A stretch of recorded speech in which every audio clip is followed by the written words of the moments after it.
Hey everybody, welcome to Fatso Radio. How you doing? How you doing? This episode and every episode of Fatso Radio is brought to you by Volpe Martial Arts. That's right, folks. Volpe Martial Arts is KW's hottest, newest Kung Fu and Happy Hero school. Check them out at volpemartialarts.com.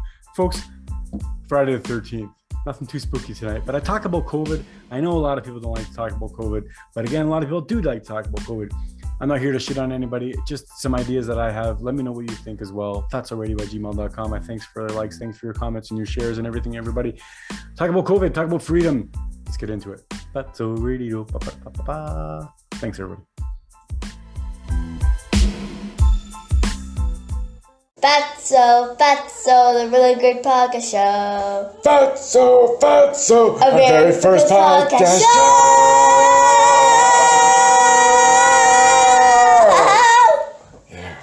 Hey everybody, how you doing? Welcome to Fatso Radio. How you doing? It is me, Carlo Volpe, and another Friday. Welcome, folks. This Friday, I want to talk about, well, a bunch of things, but I hope I can articulate myself enough and I can gather my thoughts enough to talk about COVID. A bunch of things I want to talk about with COVID, just around the whole idea of the vaccines, whether to take the vaccines, whether to not take the vaccines. This is not going to be one of those episodes where I'm going to say that what you should do or what you should not do, but I do want to talk about specifically the idea around our freedoms and the idea of pressuring people or pressuring society or just basically pressuring society into making them feel guilty or making them feel this social pressure.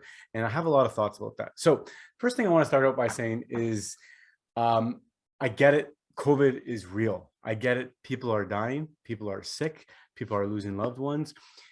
I get all of the travesty that happened, and it's still happening. Early on in the pandemic, I want to point out the problems with lockdowns and the problems that didn't have to occur but did occur. I understand that we were afraid. I understand that we are still afraid. I understand that we didn't know how to handle it. I understand that we still in some parts don't know how to handle the variants in some people's opinions, but I think it was worse than it needed to be. Not only did more people die than needed to be, because I actually believe that more people died than needed to be. I believe that that some treatments were suppressed, some treatments were, taken off the internet, some ideas, some therapeutics were taken off because of political reasons. I understand that some people thought it was completely political, and to think that someone's treatment plan or path of treatment for their success or for their cure or their path back to health is politically driven or should be politically driven is absolutely asinine, and it's ridiculous. And it should not be politically driven. It should be driven on science, not the science that people talk about today, because all of a sudden people think that the things that people talk about today or yesterday or this cycle is settled science, and it's not settled science, but gathered science over the years and consensus over science. A lot of that stuff has not changed. Most of that stuff has not changed. But what's changed today is all of a sudden what's considered the science. The science on Corona is completely different than the science on the rest of the world, it seems like. And I'm just saying that, well, I'm saying that to be maybe hyperbolic, but it really does seem like we've changed the way we look at a lot of things. Regular virology, regular immunology, regular immune systems, and how we handle our immune system seems different now, because it really does seem like there's an absolute push for this vaccine, for the money, push, and anything that gets stand in that way, which is the questioning of it, not questioning like, oh my God, there's somebody bad, even the questioning of like, wait a second, do masks work? Did we need masks? Does social distancing work? At first, we were told to wear gloves everywhere, the shields, the face protectors, all of these measures, right? A lot of people that knew a little bit were skeptical. A lot of people who knew a lot were skeptical and didn't say shit. Months and months came by, people said things. Months and months went by, and people started questioning things. Now there are hundreds and thousands of doctors who are questioning things. And if you do question things, you get labeled a denier, or you get labeled an anti-vaxxer, or you get labeled whatever, conspiracy theorist, because you're questioning anything. Now, if you're going to label somebody just for questioning something, if you're going to label them a conspiracy theorist because they question something, well, then that's ridiculous. If it's a terrible idea, show them how it's terrible, please. If my ideas are terrible, show me how my ideas are terrible. Here we go.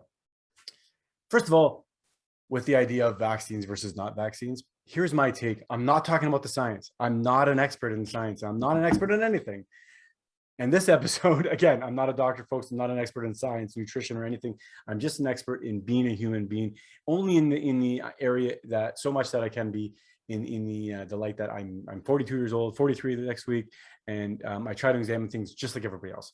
In that regard, I'm an expert, sure. In no other regard, and it doesn't matter. But I want to question these things. I want to ask you and see what you think about the idea of vaccines versus not vaccines. Right away, we knew right away that if there was no vaccine, eventually we would get herd immunity. We know that from today. We know that from every other disease, from every other cold, like common cold, like flu, like other diseases that have come around. There's a way that eventually we would get herd immunity if we didn't have vaccines. Okay. That was told. That wasn't even controversial.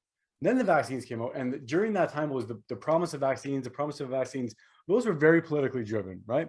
But also it was driven because we were told we needed the vaccines. However, we were also told that natural herd immunity would take care of it if we got to that point. But the idea was that we wanted to mitigate the amount of deaths as we got to herd immunity, and vaccines would help us get to herd immunity faster. That's the idea, right? However, if you're getting vaccinated, whether it's one vaccination or two vaccinations, but then you're still getting the virus and you're still transmitting the virus, right? And then there's people that are feeling sick, and the idea of spike shedding or spike protein shedding, it can possibly get other people sick. And the idea that the variants come from being in contact with people that are vaccinated, all of this makes it questionable, right? And all of this makes me at least, and it probably makes you want to think, well, what are we doing here? And this is why, and just to pause us right there, I don't know the answer to this. I don't know if it's better to not be vaccinated and worry about and try to rely on natural immunity. I don't know if that's the case. I have a feeling that that might be the case for some people. For some people who are in either good enough health or are willing to take the chance of getting sick for a week or 2 weeks or 3 weeks or however long it takes. But some people only get sick for a couple of days, right? So either they're willing to take that chance, or they feel like their natural immunity is going to work, or you get a vaccine. Whether you get a vaccine, whether you get two vaccines, if all of those three scenarios, no vaccine, one vaccine, two vaccine, if you can still get it, you can still die, you can still transmit it, but the percentage or the likelihood or the infectious rate, maybe, or transmissible rate would lower when you're vaccinated. I get that too. So you may make the decision in your mind. You may make a decision for yourself and your family, whoever, that I'm sweating kind of here hot in the garage, but you may make the decision that that's good for me. I'm willing to take that chance, right? I'm willing to not even take that chance. I'm willing to take those steps. If it's not too risky for you, and for a lot of people, it's not too risky. I'm not saying it's too risky necessarily, but for you, if it's good to take the vaccine because you don't want to get, or you want to lower your likelihood that you'll either get sick. Also, you'll lower your likelihood that you'll be hospitalized or death, of course. And overall, the chances are that you'll lower overall sickness, right? That's what they're telling us. That's the aim. That's the goal of it. However, if you think the science is settled on something that was made this year, you're absolutely crazy. The science is far from settled. We know that it takes years and years and years of studies. We need millions and millions of people to test this out, and we are the test subjects right now. This is the biggest clinical trial ever, probably. I'm sure there's other ones too, but this is probably the biggest clinical trial ever. And people are getting sick, of course, which is natural. People are always going to get sick. What if here's a question for you. What if the same amount of people that get sick from the vaccine are the same amount of people that get sick, or the same amount of people that have a higher likelihood of getting sick, or their sickness is worse if they get the coronavirus themselves, or any of the variants, because I don't know which variant we're up to now. But that's an interesting question for me, because if I don't take it and I get sick, right, I still have a very, very low likelihood of dying. And I believe I have a low likelihood of being hospitalized. So if I do take it, I still have even lower chance of being hospitalized. So what they're saying, right? And even lower chance of dying. But I think the difference between those two scenarios, for me personally, is negligible. I do think it's very, very small. And for me, it's not worth it. It's not worth it, because even if I do think it's a benefit, a little benefit to take the vaccine, which I don't personally, remember, it doesn't mean just because the vaccine is out there, just because most people or the media says most people are okay with it, it doesn't mean that that's what everybody thinks deep down. Talk to people, talk about them, talk to them and see what they really think. Regardless, even if I think its vaccine is good and you can take the vaccine, it's good for you. It doesn't mean that you're going to be 100% protected. It doesn't mean that you can't transmit to somebody else. It doesn't mean that you can't transmit that virus or that sickness to anybody, even people who are immunocompromised, even the people who can't get it, like children, even the people who can't get it, either they're immunocompromised or whether there's complications with other illnesses or whether other medication they're on, all of those people as well. Even if you're vaccinated, you can still pass it to those people. We're finding out, folks, that the vaccinated people, it's not a silver bullet. It's not giving you this protection that the media and the government has been touting as this is going to get you out of lockdown. This is going to get us back to normal. It's not going to get us back to normal, because this is not going to go away. It's not going to go away. Here's a question, and here's something that really makes me think. I just don't know. I don't understand. Let's ask some real questions about the flu. Let's ask some real questions about where's the flu. And let's ask some real questions about what's more dangerous for children. This is something that's pretty easy to find out, I believe. So Google it if you want. Maybe I'll even put a link in the show notes. But the flu is more dangerous to children than coronaviruses, and then even more dangerous to them than the new variants. We never, ever mask children in school, ever, for flu season. Flu's been around forever. Yet we're masking children. Now we're talking about masking children again in September, right? I'm afraid, personally, I'm afraid that the government's going to force me, right, to protect my family in a way that seems outrageous. Man, I'm not even talking about violence. I'm talking about, I don't want the government to force me to have to stand up for my kids' rights and for my rights and make myself look like a crazy person. And that's the problem with this as well. The media is so pushing these vaccines. The government is doing such a strong job of pushing these vaccines, and such a strong job of labeling anything, any critical discussion, any critical discourse about it as misinformation.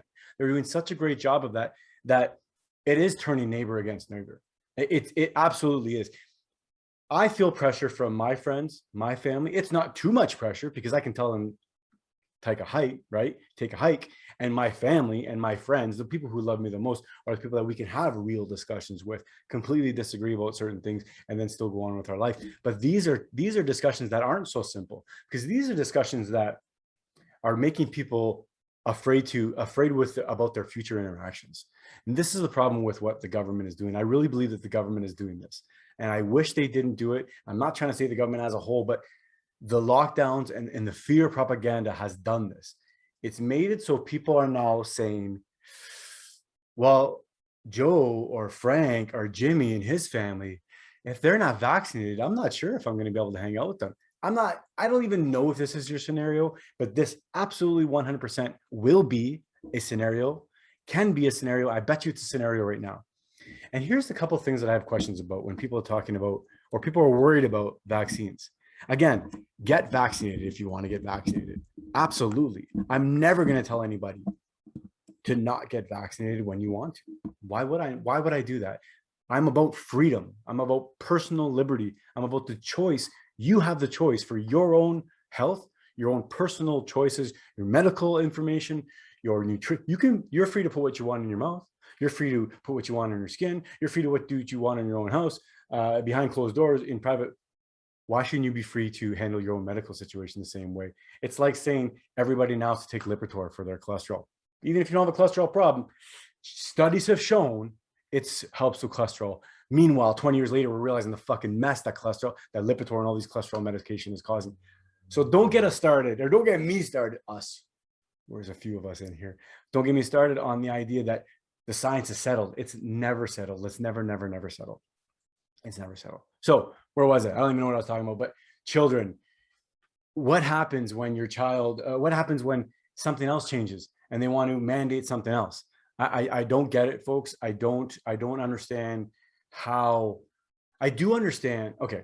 I do understand how people are afraid because I'm afraid. I'm afraid of a lot of things in life. It's not like I'm not afraid. I'm afraid, but I don't, I'm getting frustrated, of course. And I'm trying to be patient and I'm trying to understand and I'm trying to also be open-minded because I understand that there are many sides of this. But what I don't get is how. Okay, I get it. I guess what I'm trying to say is that it's sad to me, and it breaks my heart to see how this has become an idea of you must be crazy. Why aren't you doing this? Like this is an idea that oftentimes gets thrown around, right? If someone doesn't want to get this for whatever reason, oftentimes the question is, well, why would you not take this? Why would you not take this? Why would you just not take this to be safe? It's no harm. Most people I know get it. I've received it, and most people are completely fine. Maybe a sore arm, maybe a couple of days of a headache, and whatever. That's 100% what I hear. I hear from family, from friends, from everybody, and that's okay. Like I gotta take the hat off. It's a little warm in here, but that's 100% okay. So I'm not giving anybody shit for taking the vaccine. Anybody shit for suggesting that to their family or what have you. But what I don't like is the pressure. What I don't like is not the pressure because I can't handle the pressure, but the pressure would force then us to do something else. But what I don't like is the assumption that the government knows better than I do. The government knows better than my family does. And the reason why this is such a point of contention right now is because this is not something that is settled. This is not something that has been this way for years and years and years. And all of a sudden, this is a small group of people who don't want to comply. That's not it. That's not the case. And that's something that needs to be talked about more often. This is new. This is something new. The government has decided almost arbitrarily, right? Remember, the people doing these tests on these vaccines are the people making these vaccines. They've been giving a temporary emergency authorization to use this as basically a trial because it was deemed that it was a pandemic. It was deemed that the drastic times calls for drastic measures. That's what it was deemed in a nutshell. The drastic times where people are dying, this is spreading fast, we need to find a solution. As the vaccine was developed quickly, right, which is great, as it was developed, as it was rolling out, variants started coming out. Even before the vaccine was coming out, variants were coming out. Even before the vaccine was coming out, people were gaining immunity. And this is another point of contention. Why are people being pushed, forced, mandated, laws being created, even suggested that federal employees have to be mandated to take these? Why is this happening when a lot of people have natural immunity? A lot of people had COVID. If this was such a pandemic, and if this almost overwhelmed all of our healthcare system, which it did not, it may have come close in certain metropolitan areas, which traveled and shipped people back and forth to other locations, which that's the whole idea of overflow system. I get that, but it did not overwhelm our system. It did not overwhelm and cause the shutdown of our communities, shutdown of our society. The government lockdowns temporarily shut down our society, temporarily and permanently have shut down businesses. It's the lockdowns that have done it. It's not COVID. If it was COVID that was doing it, if it really was an illness that was doing this, you would see more sickness. You really would. I'm not trying to say that's what I would want. I don't want to see more sickness. In fact, I don't want to see more sickness, but I want to talk about the repercussions. I want to talk about the ramifications of this lockdown. I want to talk about the other side of the seesaw, because when you lock down to prevent transmission, right? And you lock down to prevent possible deaths, theoretic deaths, possible hospitalizations among the high-risk groups. What you don't consider and what you don't have any plan for when you do these lockdowns are domestic violence going up, suicide going up, just job losses. The highest demographic for suicide are men between the ages of 30 and 50, I believe, in America, Canada, and the United States. That's the average man in the United States. The average man in the United States is still the breadwinner. It's becoming super, super close, I'm sure, if not 50-50, but we're still talking about a lot of families. Suicide, domestic violence in general, homicides, all violent crimes, everything has gone up during this lockdown. Now, I'm not going to say that you can't lock down. I'm not going to say that what to do. I'm just saying that when you do too much, sometimes it goes too far. And all this around the idea of, and with all this being said, the idea to now make mandatory or to make vaccines mandatory, it doesn't make sense to me, because people that are vaccinated are getting sick. People that are vaccinated are dying, and they're passing it along, and they're still spreading it. Super spreaders, who I don't even know what that super spreader term means, but all I know is that if masks don't work, and when you're sick, you should stay home, right? Whether mask works or not, you should stay home if you're sick. You should not go out if you're sick. That's the case always. And I think that's what we need to do with this as well. Let me know what you think, folks. I'm not saying that you should get it or you should not get it. I guess the last thing I want to talk about is, let's talk about freedom for a second. The idea of just pure freedom often gets conflated. I talk to my friends, my family members, and sometimes people will say to me, okay, sure, you're free to not get the vaccine, but why should you be free to get me sick? Well, wait a second. That's never been a question before, but now it's a question. So the idea and the question is, so why should you be free to get me sick? What do you mean I'm free to get you sick? You're free to go outside and walk around. That's where it ends. There's no law in society. There's no obligation in society that I have to keep you healthy.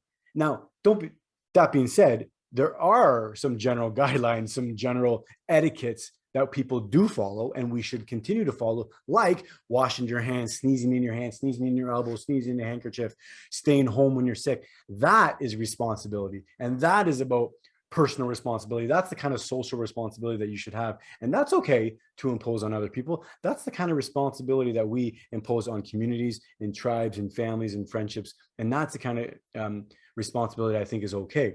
Not this idea that something that may work, may not work, may be dangerous, may not be dangerous, is experimental. I don't care if you agree 100% that this is going to save people's life. This is experimental. And by that alone, that is enough of a reason for anybody to say, or to at least question it. It doesn't mean that they're going to say no. It doesn't mean that it's bad just because it's experimental, but it's experimental. And let's not forget that.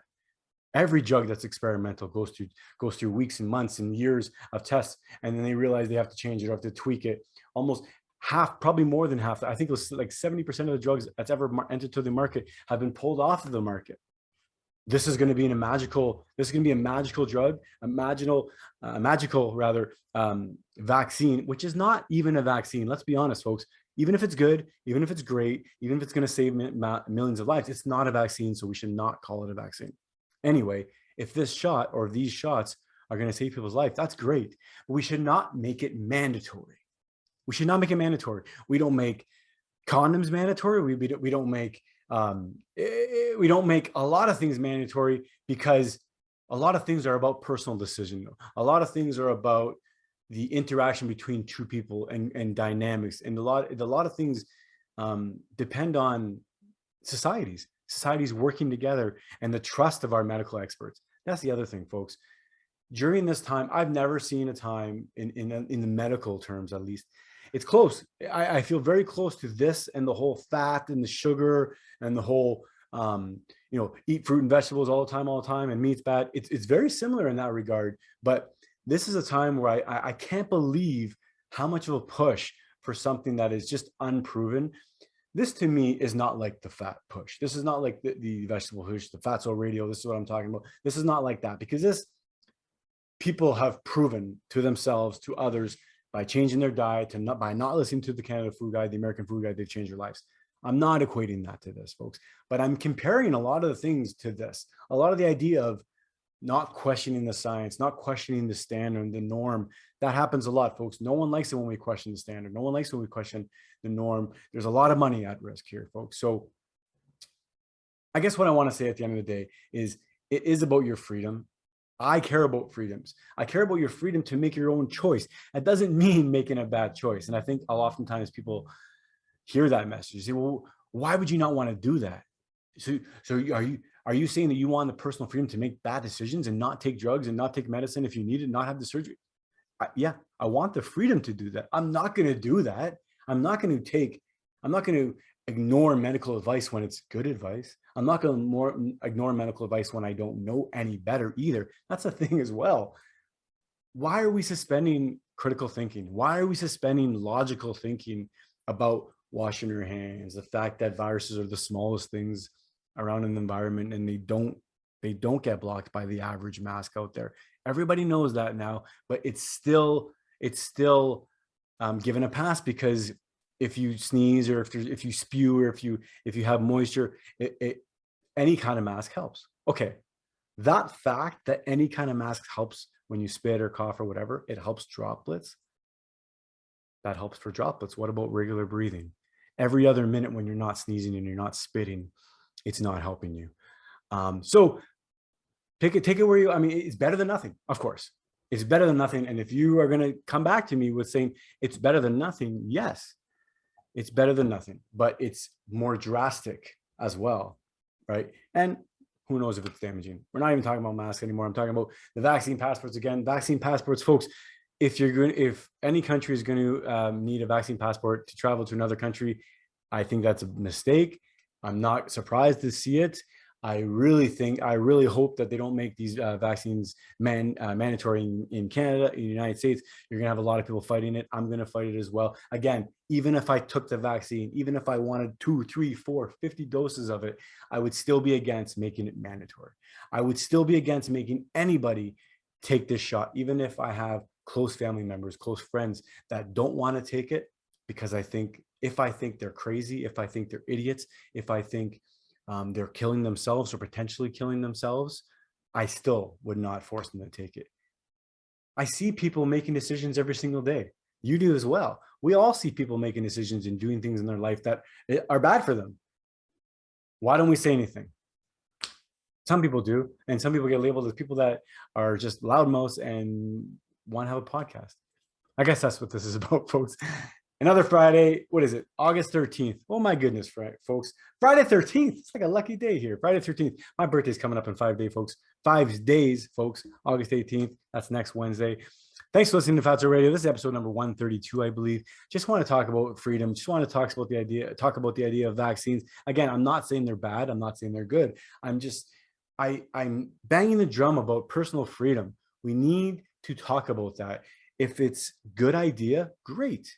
Then someone with a free mind, someone that's a critical thinker, can still think a good idea is a good idea. We're not critical about everything. We're not against everything. I'm not against everything, So I don't know. Food for thought. Thanks for listening to Fatso Radio, folks. Thanks for watching Fatso Radio. Thanks for subscribing. Thanks for your likes and your comments. If you haven't subscribed yet, please do. If you haven't hit the notification bell somewhere in YouTube, please do, and you'll be notified every Friday when I have a new episode. If you want to be on Fatso Radio, let me know. fatsoradio@gmail.com. Thank you so much. This episode and every episode is brought to you by Volpe Martial Arts. Where's my hat? Somewhere. Here we go. Volpe Martial Arts is KW's hottest, newest Kung Fu and Hapkido school, folks. My brother, Sifu Adam Volpe, brings you his lifelong passion of Hapkido and Kung Fu. Check it out, VolpeMartialArts.com. I love you, everybody. I love everybody. Happy Friday night. Happy Friday night. Friday 13th. Ooh, scary. Fatso Radio. Thanks for listening. Love you all.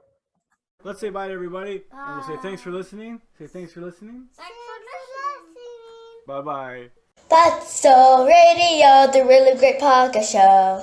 Fatso Radio, the really great podcast show. So get your butt and get in your chair. Don't eat your nails and don't pull your hair. We'll talk about chicken or talk about steak. We'll talk about fat, for goodness sake. Fatso, the really great podcast show. Fatso, A our very first podcast show.